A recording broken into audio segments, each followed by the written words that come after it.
হ্যাঁ, এই দেখো, এটা আমার দাদার বেগুন গাছ, ভেন্ডি গাছ, আম গাছ। দেখো আমি পার হচ্ছি ধান ক্ষেতের গা দিয়ে, উড়ে বাড়ে উল্টে পড়েই যাচ্ছি। ওই যে আমার দিদিরা যাচ্ছে।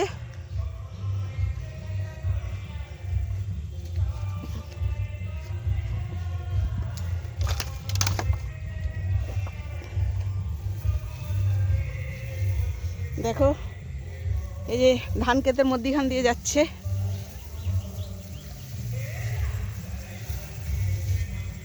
পাকা ধান পুরো সোনার ফসল। ধান হচ্ছে ওয়েস্ট বেঙ্গলের সব থেকে নাম করা জিনিস। দেখো আমি লাউ তুলেছি, দেখো লাউ নিয়ে যাচ্ছি ব্যাগে করে, লাউ নিয়ে যাব। দেখো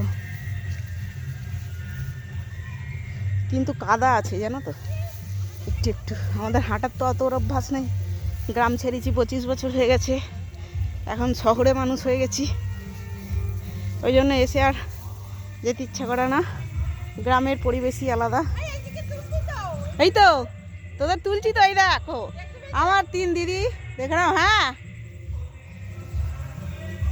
দেখো ধানের ক্ষেতের মধ্যিখানে দাঁড়িয়ে আছে।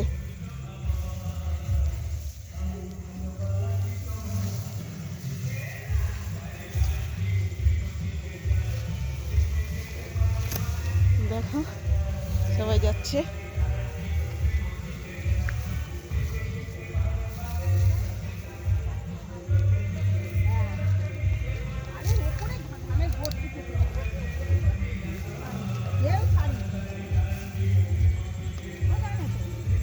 দেখো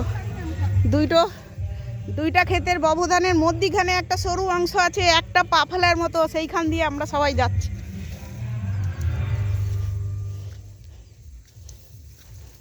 এটা অন্যের জমি, এটা আমাদের জমি। এই বাড়িতে উঠে পড়লাম, বাড়ির রাস্তায় উঠে পড়লাম, বাড়িতে নয় বাড়ির রাস্তায় উঠে পড়লাম। দিদি ধর দাঁড়া, আমরা বলছি যে বোনের কাছে বড় ব্যাগটা আছে।